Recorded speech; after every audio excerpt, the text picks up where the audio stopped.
Two, one. Buenos dias, buenos tardes. Good evening, everybody. It's your main man, Shannon. Welcome to the Car Chronicle, the road trip. Hey, guys, and I told you on the Car Chronicles, we do three things. We empower, we encourage, and we embrace. And on today's Car Chronicle, the road trip is an entrepreneur, a community activist, a professor, a philanthropist. Hey, also, though, here's the kicker about this dude. He's known me probably longer than anybody. 30 years. My friend of 30 years, Myron Douglass. Myron, welcome to the road trip. How you doing today, brother? I'm good. Thank you for having me on the show, Shannon. I appreciate it, man. And I appreciate the all the accolades. But I'm just a common guy. Just work hard. That's all. Man, hey, the it's interesting having people on as I've started doing these podcasts. It's interesting speaking to people that I know, and then they hear the stories, and then to kind of rehash. And outside of my wife, you probably one of the people I've known the longest. Myron knew me before I was Minister Shannon Stewart. He knew when I was wild, y'all. I was out here in these streets. I was on a collision course with hell, trying to get there fast. Myron, tell the people about yourself. Well, I've been an angel for 50 years. No, I'm playing. No. I'm a native of Phoenix, Arizona. I live in Austin, Texas now. Um, I do a lot of community service work. I've been in banking for over 30 years. I do have a family company that I'm assisting with my family, my mother and brother. We're going a lot of different things from EV charging stations to storage facilities, opportunities. And I also do some consulting work for nonprofit organizations as well. That's my real passion. I'm working with nonprofit organizations to try to get them very business minded, very organized, and get them prepared for performance. Getting them ready for doing great things and reaching their full potential. And also, too, I do some consulting work with a lot of healthcare organizations, from small practices to large dental service organizations as well. And it's interesting. I say this, and I started talking about this. Is that Myron's one of the few people that knew me before we met.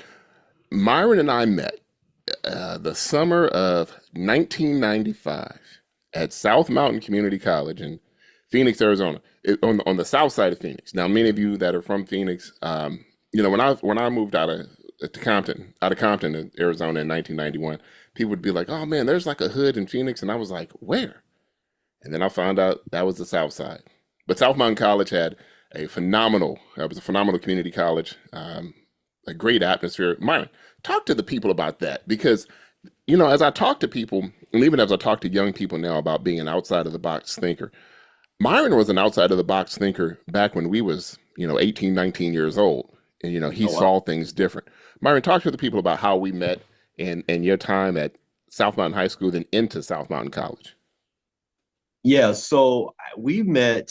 I just graduated from South Mountain High School um, in Phoenix, Arizona, South Phoenix, Arizona, in 1995, and I went to South Mountain Community College in the fall of 1995. Matter of fact, go Jaguars! It's 95 South. I'll put that out there for my alumni. South Mountain High School is still one of the best high schools in Phoenix, Arizona. However, though, I went ahead and enrolled in South Mountain Community College because I was already working in banking at the time. And I knew that would probably be a great transition to get ready for Arizona State University or any university I decided to go to after I graduated. Um, but we met when I became president of Black Student Union, aka the Tribe, at South Mountain Community College. And I remember when I became president, it was really off of a bet. And at the time they were looking for a new president, and I was kind of like a freshman. And someone told me, well, if you can lead this, go ahead and take, the mantle and lead it. I said, okay. And I said, I bet you I can turn it around within 18 months to 2 years. And they're like, I bet not. I bet you can't do it. I said, okay, let me give me some time and we'll make that happen. So, of course, we had built a great administration. Of course, she was on it as well. And we rebranded it, right? Standing from Black Student Union, it was called the Tribe. And guys, And this is the then, picture that you see on the thumbnail. This is a picture of us back in 1995. I don't know who took this picture. Uh, us after a Black Student Union meeting. yeah, it was started small, but then we started to really, make an impact on campus and also Maricopa community colleges, right? So, we raised a lot of money, raised about close to $6,000, which was huge at that time, based upon inflation. I think we grew about from 14 members to maybe up to 52. Then we rebranded Yeah. the event. Like we had like Black Student Week.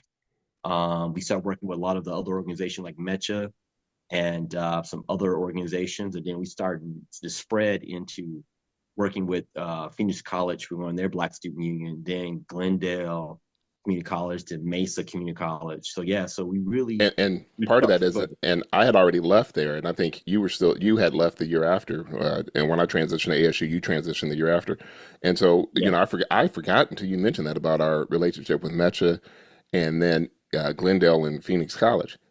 yeah. And matter of fact, you was my treasurer, right? So Yes, you kind of help manage the money.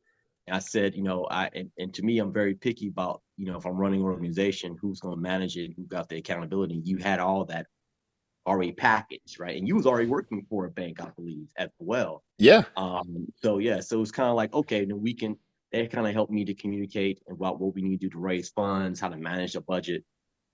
Because the previous president, we didn't have none of those protocols in place. and So yeah, it's funny, guys. Myron and I talked, and we had lost contact for a number of years, and I think that's the benefit of Al Gore's internet, right? It took us a whole bunch of years, and we were able to reconnect with each other. And but when I talk to young people, and before we start going in this, I was talking to a young guy a couple of doors down, and I was talking to him about accountability. So he's got buddies that they've gone to school together since second grade. Then they went to a private one of the most highly noted private high schools here together, all boys high schools, and then they're still together. And I said, if one of y'all get in trouble, it's because of lack of accountability of the others. yeah, And I said, I got a buddy, Myron. I said, he kept us accountable. We kept each other accountable, but there was things that pop off. If we'd see young ladies out, and you'd be like, "Hey, man, I went to high school with that girl. Don't talk to her." Or, "Hey, man, don't be involved in that. You're gonna get hemmed up." Um, we would go out and drink at lunchtime because places would sell us underage drinks, underage beer, and then we'd have to come back to class, and teachers would be like, and "Hey, get and your we're not boys." promoting underage drinking. No, please don't. Right, It right. don't end well. And as you think about it though, there's been that accountability for years, and it's funny because I hope to do another one of these where we have Tylon on. We got a buddy. He's an officer and city councilman. He does a lot of stuff in the community in Arizona. He's a veteran. But we were all together. And here's what I want to segue into first. Myron and I started our first business together.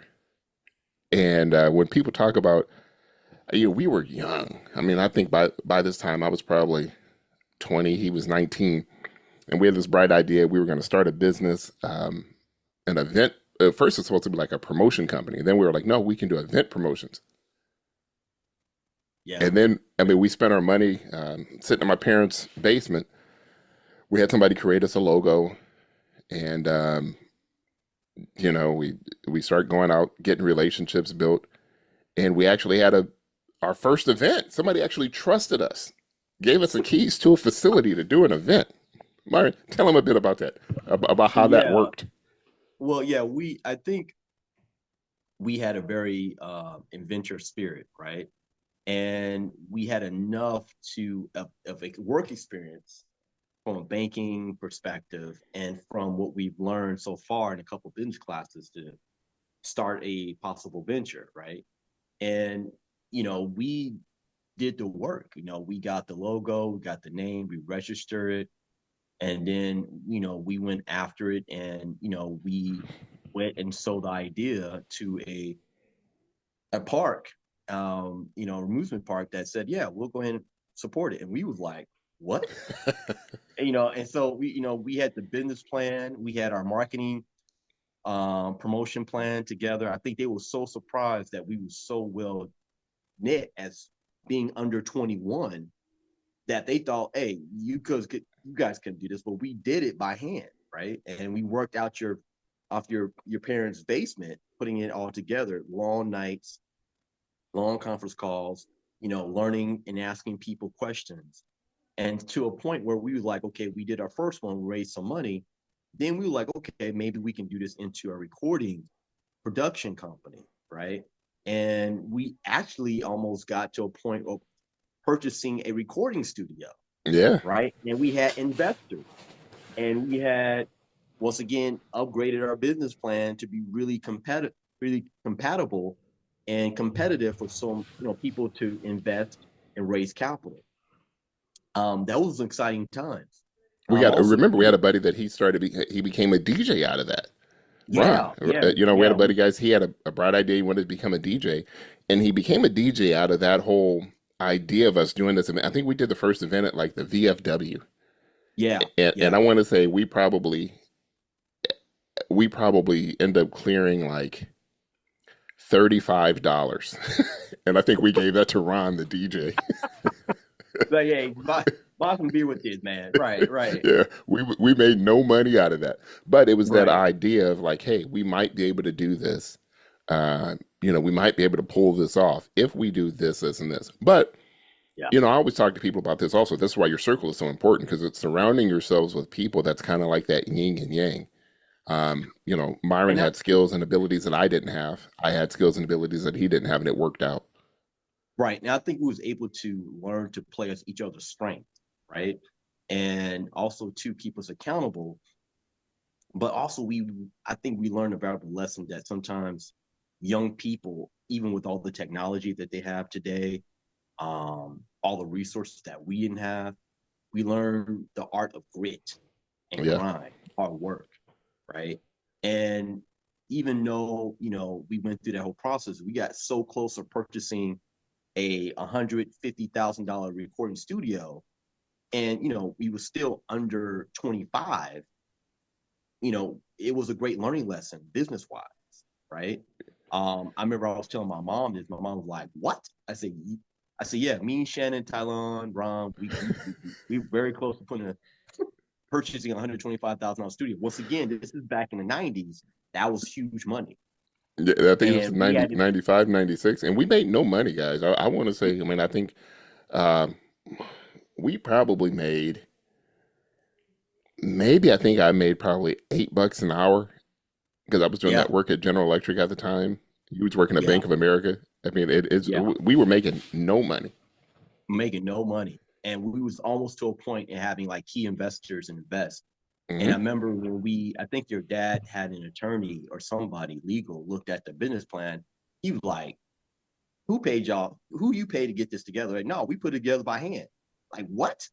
The numbers, the figures, all that stuff. Like, yeah. And he was like, "This is pretty damn good for people under 25, right?" Yeah, And then we had two key investors. One was from the the Phoenix Cardinals at the time, and then we had another person, well, one of the recording studios from Polygram, Polygram Records. I think that was I mean things change and things brought out, but I think Polygram's under Universal Music now.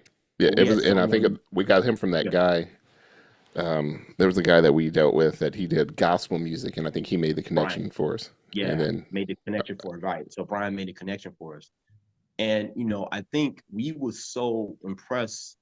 We almost, I think, I won't say we scared ourselves. We was like, "Is this really going to happen?" yeah, Right? Yeah, because and the thing is, we built up the plan so much that we was not going to do music. We remember going to do like radio marketing, radio advertisement, we do voiceover work, we had and some so ideas, guys. We just didn't know how to. yeah, We were too young to figure out how to execute. yeah, we was too young how to execute it and then how to polish it up. But I think we learned a lot when we was doing, Black Student Union because we worked so well. We was like, wow, what if we actually took the same essence of what we do and make it into a business, right? And so, I tell a lot of people, life is the best school you're going to have, Yes. right? And, you're not going to hit every all out the park. But guess what? More you swing, you're going to hit two or three balls out the park. It may take a little bit longer. And when you start young and you start learning and doing the work, right? Doing the actual details, making that sacrifice. We made a lot of sacrifices. Think about it. We wasn't always out every Friday night. No. We was actually having conference calls trying to work out this, how we gonna work out this plan and working out the details. And we spend a lot of long weekends working with Ron, the DJ, so we can learn how this whole thing works. Right? We was Driving getting him paid around from to source records and all of that yeah, stuff because I don't think he yeah, had for some reason at one time he didn't have a car and so I remember my dad would come home and be like, what y'all working on today? Like y'all working on something? And I was like, so it's those things that it led us. And I was talking to a gentleman today, uh, yeah, Milton Hunt, and he'll be on the podcast soon. And so I was talking to him about a lot of the community outreach stuff that he does, but moreover, a lot of the motivational speaking and a lot of that stuff he does. Like the guy's a dynamo, and he said something to me today, and I was like, "Whew." He says, "Your gift is waiting on you," and I yeah, was like, "Huh." He said it's almost like when you go to Costco. He was like, the Costco where he lives in Ohio, that you can do curbside pickup. He was like, and you just go and your stuff is there. And I was like, he right. said, that's how your gift is. And he said, and when you give that gift, sometimes you're giving it away, but sometimes it's coming back to you. When I people get the business stuff you talk about, but talk about some of the community outreach stuff you do, because I don't think a lot of times people don't know all of those other things that you're involved with, the Men's Expo and all of these other things. Talk a little bit about that. Yeah, the community outreach has always been my passion, right? It's always been something because I've been blessed coming from a single parent home, community organizations and resources that help me and my family and my brother and my mother during tough, challenging times. So I always feel like it's always a way to pay it forward and pay it back. But I tell a lot of young people, a lot of young professionals, um, the blessings in the process. Mm, And what I mean by that is that when you actually do some community type work, when you actually providing your energy, not just money, but your energy, when you actually trying to work on a problem or resolve a issue that's bigger than you find out you get a lot out of it. There's a lot of return, right? And I think that I know for me personally, I know a few people that share that same passion, even including yourself. You learn something from it personally, professionally, or overall spiritually, right? And when I reach out to organizations that are struggling, or they reach out to me, whatever, I try to assist them the best way they possibly can to be stronger because they're mm. actually having a greater purpose. They're making a change in society for the greater good. They're trying to help people in need. They're trying to resolve an issue or basically be an assistance to a group of people or a certain demographic that may not have what others have. And I tell a lot of people working with nonprofit organizations or community organizations, um, once again, that's the best classroom to learn about running a small enterprise, learning to work on a shoestring budget, um, learning to put protocols together, learning to how to operate a business, and also brand yourself as well. And so, when I reach out, or work with a lot of community organizations, is how do we take their potential and make it better? How do we try to guide them into a position of not just being good but being great, and how we make them sustainable? Like I know, working in community organizations or community service, there's a lot of organizations that come and go. Hmm. There's a lot of organizations that are not getting funded correctly or know how to drive revenue for themselves. And also, too, you have a lot of member board membership that's lacking a lot of etiquettes, a lot of business practices, um, a lot of things that develop a strong organizational culture So by the time the next administration comes in or the next leadership comes in, they can take it to the next level. So it's just really always a good passion. But at the end, when you see your work, when you see what you've done, you see the change and impact, um, it makes you feel good. It makes you feel like, okay, I'm not here beyond just working a regular job. I'm here to make an impact and a difference. And really, I tell you, you receive that blessing down the road somewhere, right? You may receive it in a networking opportunity. You may receive it as when you're falling short. There's been many times I've fed the homeless in, maybe one or two different shelters, and you see people like, wow, that person has a PhD degree in physics from an Ivy League school. What happened? And that could be any of us. All right. Okay? But luckily, there's some type of support for that shelter or that community organization that's feeding the homeless or feeding that homeless man to get them back on their feet, because we all can be there, Let right? me let me ask you this, because it's funny Yeah. you mentioned that, and I was talking to somebody about this yesterday. I said, now, one of the things you do, and you haven't talked about yet, is uh, like board development.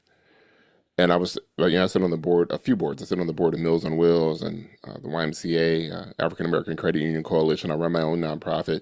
So, I kind of have the opportunity to be around. But you said something, and I know what you do is from the board development side. And you said, hey, you said just now about developing board members. Talk a little bit about that, about the importance of having a strong board and not just board members that are on your board for the sake of, hey, I'm going to just get on this board so I can put it on my resume. Yeah. First thing when I do when I'm assisting the board, me and my team, including Erica Fisher and Raven Wells, which I'm so glad that they work with me, but they also have the experience working in other organizations as well, and they've been in banking for quite some time, and working with small businesses.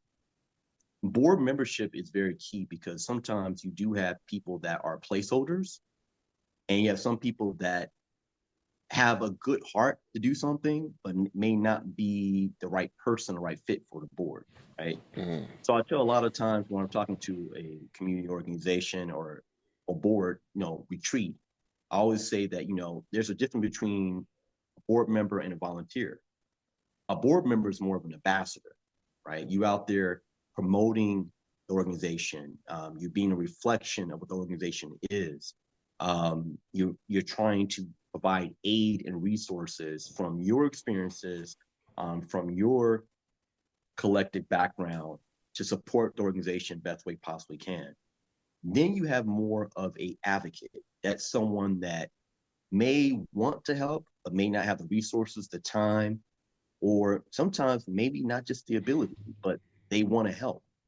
So sometimes you got to kind of filter that out between an ambassador and more of an advocate, right? But also with board membership and developing a board membership culture, you're working as a unit, as a team, and you're trying to solidify as much information as possible to move the organization to the next stage or the next opportunity, or present it in a way where, or work together as a way to present the organization where they're open for funding, open for resources, open for maybe more sponsorships. So, just a little bit of board membership culture. Sometimes people like, huh? I'm just here just to help out. But like, okay, well, what can you do? And you'd be surprised. Some people on the board, as a board member, they may not even know the vision or purpose of the organization. You'd be surprised how many I've done these retreats. And our first question I asked, I said, do you know the vision or purpose? And I said, okay, if you don't, write what you know. And you'd be mm. surprised how many people are off track. And then you also see some alignment, maybe different verbiage, but there's some connections. So, you have to ask yourself, if you're a board leader, not just a board president, is your vision aligned with everybody on the board? And do they comprehend and understand where they're trying to take the organization to? So, just those little nuggets, trying to figure out more like a Rubik's Cube, how can we all be on the same page? And then try to leverage everybody's resources and skills and talents and really put those into effect to drive the performance of the organization. I think sometimes with board members and board member membership, they don't. think about performance. Like, what's your overall revenue goals? What's your fundraising goal? Mm, What's your that's a good one. membership goals? What you trying to do? Branding. How many events you want to have? What's the type of events that you're looking for to produce? What's your marketplace? Who's your consumer? Right? It's KYA. Know your audience. Know your atmosphere. Right? Just those It's simple things. You think, but they don't. Some board members may not put two to two together. it's funny you mentioned that. I sit on we had a board retreat with the YMCA a couple of weeks ago, and we had a board consultant present, and he said something that really made us think because he said it's okay if you lose board members, and I was like, wow. And as board, when I was chairman of the board, I would always think about that. Like we had some board members that they just didn't match the energy of the organization. And so Yeah. they're not financial contributors. And then if you're not a financial contributor, they're not time contributor. I always talk about the 7 T's, right? People always talk about the 5 T's, but it's, seven: time, talent, treasure. But what about your testimony, your ties, your trust, your transparency? There's things that go along with you being an effective Yeah. board member, being able to advance the mission of the organization. So, to hear you talk about that, about, it really even made me rethink now, because even a couple of weeks ago, I had to go back and look at myself and go, okay, now that I'm not chairman of this board, what am I doing to now continue to support the current chair? Like, how am I putting her in a better position? Because she doesn't have to be Shannon Stewart, but Yeah. she still has to be the best her she can be, doing what her plan for the board is. But when you just said Correct. that Yeah. about that as being too different, I never thought about it from a sense that the board member is the ambassador. Like when you say it from that vantage point, it's pretty convicting, because then you can look at all your board members and say, all right, is everybody an ambassador of this? Is everybody Yeah. doing what we And, should and, be and doing? that's the mindset that we right. And that's the mindset that a lot of board culture need to have. Like, we're ambassadors. We're electing an ambassador to speak on our behalf, represent us in the public. And we also entrusting these board members, ambassadors, to lead the organization to the next stage of the development. And just to kind of say what about the future chairperson in your situation, it's important to have a healthy board, because your time will come, right? Bylaws going to say, hey, term limits. It's not meant for you to be on a board forever. It's not healthy. And so you want to do the best you can to make sure that when you pass that baton or that torch, it's still lit. It's still full of energy. It's still on fire.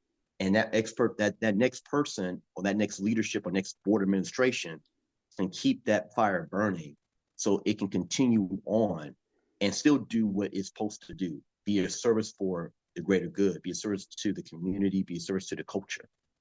And for those of you that are listening, I mean, I think when you look at board development, many of us, we work on community-based nonprofits. So like, the YMCA's or Meals on Wheels or Salvation Army, Boys and Girls Club. You know, what we forget is that these are nonprofits. So it's not like you're out raising a boatload of money. So your goal is to get resources into the nonprofit organization, come hook or crook, right? To bring resources in, so you can serve the people that you're trying to serve. The YMCA that I'm a part of, our big thing is that we don't turn anybody away.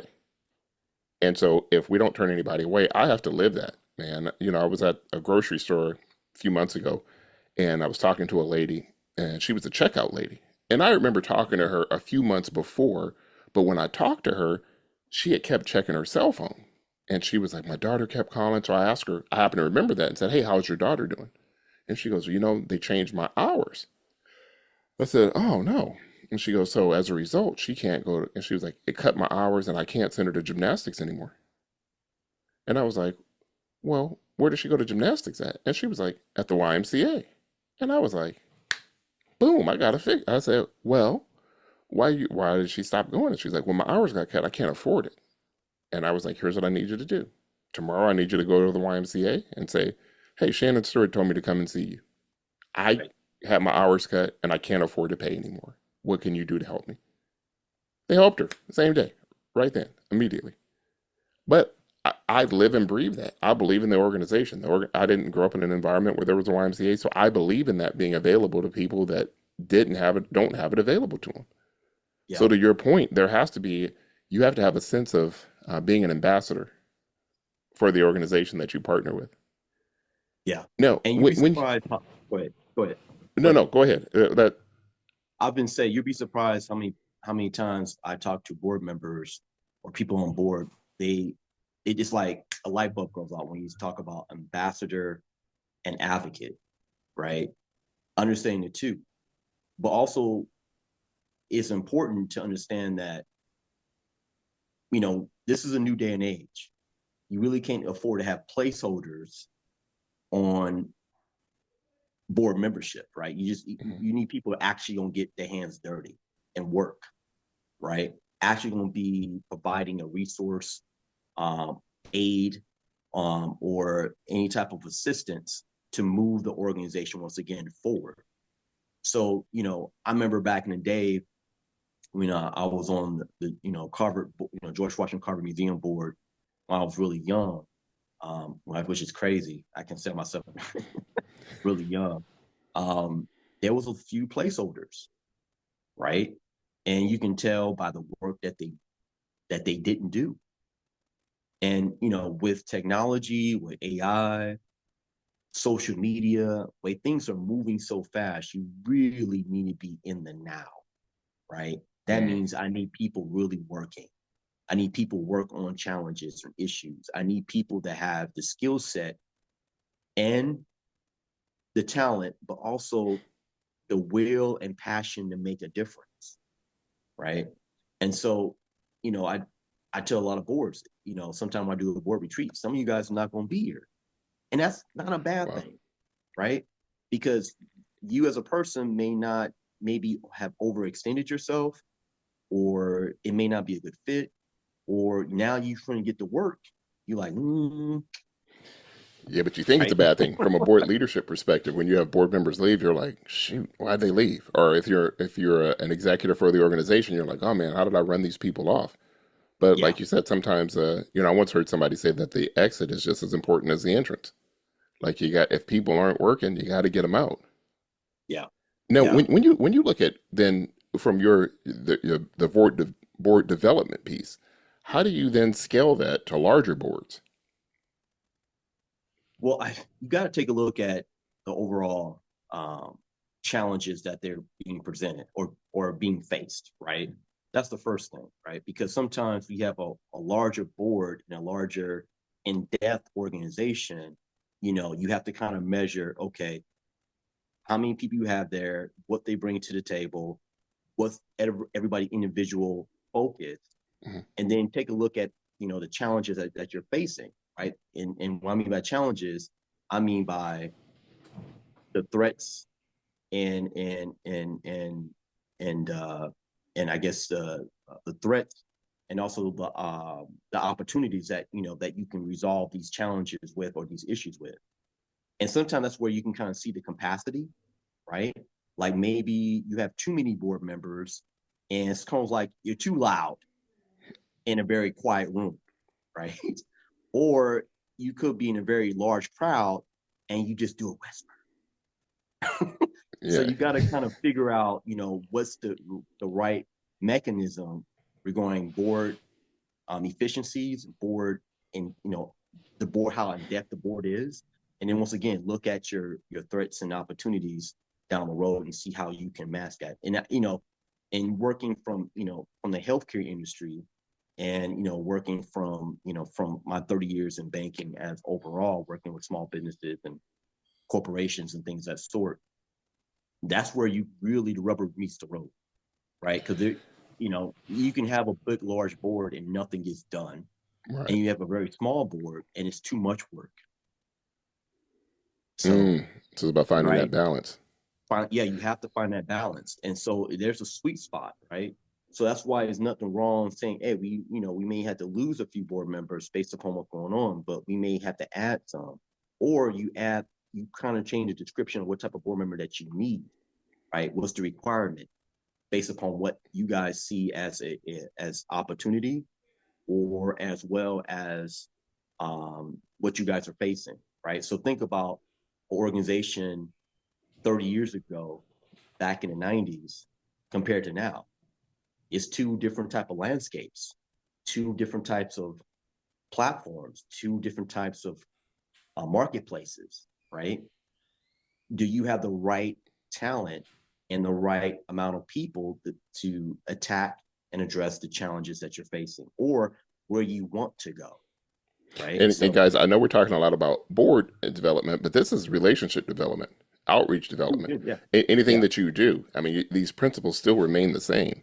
Myron, you can touch on this. I believe that the speed of the leaders, the speed of the leaders, the speed of the gang. When I first became board chair of the YMCA, I would say this: "Hey, I'm board chair. Shannon Story, board chair of the Lakewood Family YMCA, the greatest Y in all the land." And when I first said it, they would be like, "Ooh." And even our executive director would be like, "Oh." I said it enough that I would go places and would go, "I'm Shannon Stewart, board chair of the Lakewood Family YMCA. And then the whole crowd would go, "Greatest Y in all the land." And so one day I get invited to speak at the City of Long Beach Good Friday breakfast, like huge, yeah, like 1,500 people there, right? So they were like, "Look, um, you can't say that your YMCA is the greatest Y in all the land." So I was like, "Okay." So I go up in front of these 1,500 people and go, "Good morning, guys. It's a blessing to be here for this Good Friday. Shannon Stewart, board chair of the Lakewood Family YMCA." And then my board was sitting at a table in the back of the room, and they go, "The greatest Y in all the land," and 1,500 people turned around. And nice. it made me think about something is that they believe if you're an effective leader, people believe what you believe. And if that's the case, you better believe the right thing. Yeah, Now, yeah, Myron, I got a question for you because yeah, here's what I said, and I don't think people got it. You're a professor now. So yeah, yeah. tell us a little bit about that, and then I got a question for you. Okay, okay. Yeah, I recently became an adjunct professor at Park University. So I teach management and organizational behavior at Park University. So which is pretty cool. I That's something I enjoy. I thought about me being an adjunct professor. I'm like, wow. First of all, I thought like, man, time is moving fast. And then two, I'm like, do I know that much? So, And your father was you a know, professor, wasn't yeah, back in the day, yeah, he was a adjunct professor, but also at the very end, he was a vice principal of a charter school. he? So, Ah, but before then, he worked in a lot of organizations like the Urban League, and also some government work in economics. So kind of it's so funny. I kind of fall in line in that area a little bit, but yeah, it's cool teaching, but I think the biggest reward in teaching that you also learn some things from your students, right? It opens up a conversation, a discussion about a certain type of topic or subject, and everybody learns, right? what's Um, you what's know, the what's the biggest challenge facing America, the youth, the young professionals of today? the biggest challenge I would say, for what I see individually, um, just actually mapping out a plan, right? I think when we was growing up in the 80s and 90s, everybody would tell you what they want to be, Hmm. right? Or they will, have an idea. Right now, you have a lot of people just in this atmosphere, just floating around. And it's not to their fault. There's a lot of information. There's a lot of different things that's easy resources. But it's just the will and drive you know, to see what they want to do. The biggest challenge on top of that, just to add like I guess a cliff note, is also too, it's the workforce, right? The workforce is different. Um, and what I mean by that is that you have a lot of jobs out there, but they're not paying a lot, Uh, right? So, you have to ask yourself, where are you going to make the sacrifice, right? It's an old saying, you got to give up to move up. something in exchange that you want, you have to exchange something that you don't want anymore. So, you see a lot of young people sometimes not willing to make the sacrifice, and that's not all young people, Right. but just I think that's a challenge trying to find, where do I draw the line to say I want some change in my life, I want something better, right? And like I said before earlier in the call, you know, there's a lot of resources and tools I wish we had. Like we didn't have the internet, right? We didn't have, all YouTube. We didn't have We had nothing. easy access. There's a lot of different things that they have. But We once had a again, map book in the back of the car that we would have to carry yeah, around. exactly. We didn't have GPS, Yeah. right? We had to put out a map and go on a road trip. So, that's their biggest challenge, trying to find what they're willing to sacrifice and actually putting a plan together and just sticking to it. But I want to also give, a lot of young professionals credit, because some are trying to, use the resources and tools today and do something great with technology, do something great um, with what we have today and really move the needle. Everything from Chat GPT, AI through like I said, YouTube. Um, you know, so they have the tools, right? And there's some people out there taking advantage of it. And let me just say this: also, too, going to college is not always the best thing for everybody. Right. There's a lot of opportunity in traditional work such as trade and vocational work. A lot of opportunities in that, right? You have some plumbers making over $180,000 a year and owning their own business, right? And some of them didn't go to college, right? They may just did enough to understand how to run a business, but they're doing well. I think that, So and I think we talked about that even with my father, not to cut you off. yeah, oh yeah, His transition to into Coca-Cola. It was in a trade. Many people don't know he's from the segregated South, Langston Negro High School, class of 1959. As he told my wife, it's called Langston Negro High School because that's where the Negroes went. right, So, and you think about that. Came and learned a trade. Moved and worked for a Fortune 10 company in GE, and then years later retired from a Fortune 10 company in Coca-Cola, and it worked out for him. But he realized where he was and what he had available to him, and he took advantage of it. yeah, Now, yeah. Myron, I see that over your shoulder. Tell people about the fraternity involvement. Yeah, so I am a member of the greatest fraternity of all time, Alpha Phi Alpha Fraternity Incorporated. Um, and I've been a member with them for quite some time. And I do a lot of community service. Alphas do a lot of community involvement, which all the D9 does, by the way. But it's been a great experience of brotherhood. Alpha Phi Alpha Fraternity Incorporated, they do a lot of leadership development, youth development. Definitely, they promote people have the right to vote. They promote a lot of health education as well. Um, they do a lot of outreach to help with other organizations and partner up. So it's been around for over 100 years. And, it's a privilege to be part of a great organization such as Alpha Phi Fraternity Incorporated. That's Myron's shameless fraternity plug. Um, usually we had more time, he would go into the fact that Martin Luther King Jr. He was a member of this fraternity because he has said that before when I brought the idea of the fraternity up, and he will tell you noted alumni and members of the fraternity. Um, but it tells you what kind of guy Myron is. I will say this. Myron loves his friends. Uh, again, and I've talked about this, and Myron probably didn't even think I would bring this up. Many people might not know this.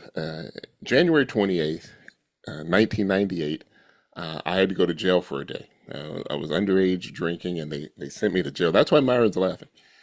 And I get home from the jail to a slew of voicemails from Myron that said this. I'm gonna do it. I'm gonna do it in his voice. Jailbird, jailbird, don't drop the soap. He called like 15 times.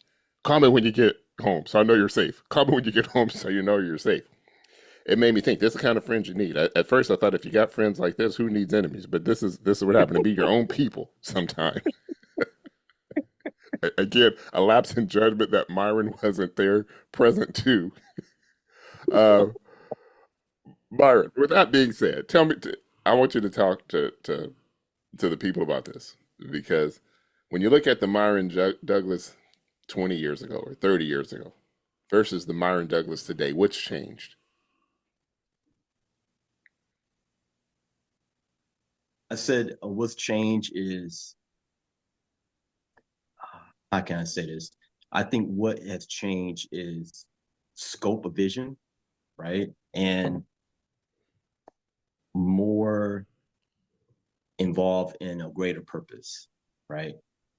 And I look back, I was thinking about that, a couple of days ago when, when you're in your 20s or, late teens,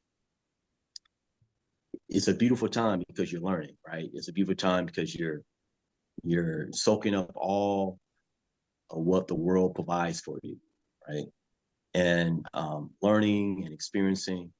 But sometimes you still don't have your path. And that's why I said earlier, I got to give some young people credit, young professionals, because they still trying to find their path. And I think every generation goes to that. But now, it's about just making sure that I make a difference. I make an impact, and not about bolstering me. It's about how can I help my fellow brother and sister, my fellow human being, uh, help them through their trials and tribulations, or be able to um, guide them. And I think that's where the big difference is. And I think I was had ideas of being, becoming, making it, being making a difference, but now it's more clear. Now it's more defined, and a lot of that is life experiences. A lot of that is your ups and downs, your successes, your failures, your victories, your losses. But in that whole process, and like I said before, the blessings in the process, you learn to find your path. You learn what makes you not just good, but great. You learn what's important to you. You learn that, there's more to life than just materialistic things, love of God, love of family, mastering your craft and your career. And like I said, before, being a blessing, but also having an impact and making a difference. And And go ahead. touch on this for me because you just said something, not to cut you off again, but like Yeah. great, you're like a wealth of you're like you spark stuff. I think this is what happens when you talk to people that you've known for a long time. So it's a big difference. You said finding your craft, and many people think that their craft is their job, but it's not. Um, Myron, talk. I only got you for like another 4 or 5 minutes, but tell the people about finding your craft outside of your job because the job won't be there forever. Yeah. Or you won't be there forever. Either or. One or two going to dissipate, right? And so, finding your craft is more about what makes you tick. And it's not about your passion. It's about what makes you tick, what gets you up in the morning, what the skills and talents that God has gave you or the universe has gave you to make a difference. And once you kind of find out what you're made of, right? Find out, um, what God is giving you to make you different and make you special. You take that and you make it your own. And but that takes time. That doesn't happen overnight. Um, it doesn't happen, at a certain age. It just takes time when you're on this path. And um, everybody has something unique about them. And it's not your job. Now, you can add your uniqueness to your job and your profession. That's fine. But your craft is about what you do as an individual that stands out, but also stands out for a greater purpose, a higher good. Um, and that really sets you apart from most people. The reason why I said it takes time because, sometimes God or the universe, who you worship, there has to be some type of appreciation. There has to be some type of character development. Mm, It has to be where, what God has blessed you with, you're able to have the maturity to manage it, right? well, Because that's good. also it can be used for other purposes that's not really good, not really helpful or beneficial to your society, to your community, to your culture, whatever. So, I think people have to really just focus on who they are, why, they find their purpose on the earth, and really start thinking about, okay, how can I use what God's given me to change lives? Now, And once you go ahead.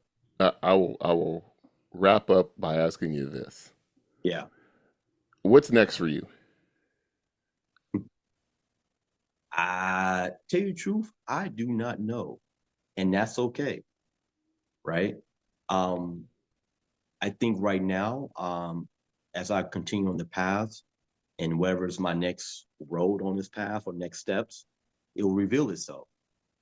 Um, I think right now I'm doing some good work for my culture, for my community, for overall helping humanity.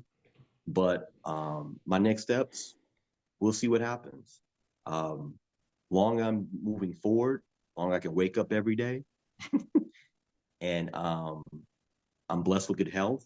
I know I'll still continue to try to thrive and make a difference um, in what I do.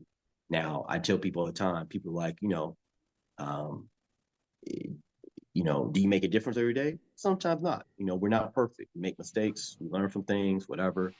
But long I can get up and be a blessing to other people and be a blessing to my clients, be a blessing to um, my coworkers, be a blessing to my family, my friends, my community and culture. The next steps will reveal itself. Now, here's the last thing. I'll let you go on this one. What what advice do you have for the young man or woman watching, saying they want to pursue a dream, plan, or vision of their own? You gotta be in it to win it. You gotta make time to invest in that dream and that vision. And it's gonna be hard. If it was easy, everybody would do it. But you're gonna have to sit down and actually be involved, be engaged in that vision and that dream, and understand that you don't need to keep up with the Joneses. Everybody runs a different race, right? Um, as my grandma would say, it's a pace, not a race. You run what you run. You do what you do in your time frame. Long you're moving forward, hey, maybe one day you make 10 steps. Maybe one day you make 2 steps. Maybe one day you make a step. Maybe one day you rest. Then the next day you make 20 steps. As long as you're moving forward, that's all that counts. So have your vision, have your dream, but understand your purpose. As someone told me, once purpose is known, everything will fall into place. Once purpose is unknown, abuse is inevitable. Mm, So take your time to know your purpose. Like I said earlier, know what God giving you skills, talents, and abilities. Know what you're trying to do for a greater good. And once again, just be in it to win it, but take your time. As long as you're moving forward, not backwards, you're winning every day. man, now I didn't expect that, y'all. Look, I want to. Myron's a lot smarter than he looked, and Oh my God. Myron, he remembered me. Myron remembered me when I used to have hair. I used to have hair, and Myron will tell you, and it wasn't gray either. It wasn't gray like this beard. It was thick, luxurious, like Billy D. Williams. No, yeah, Myron's a hater. Billy D. Billy D. Williams, bro. Really? Myron, I want to thank you for joining us today on the episode of the Road Trip, man. I love you and I appreciate you. I want to thank you for joining us, for listening to what Myron and I had to say. Being with us two dudes in the car, it felt like it was 1995 all over again. So, Wow. on behalf of me, Helping Hands Giving Hope, all our crew here at the Road Trip, I love you, God loves you. Till we speak again, keep living in victory. Have a good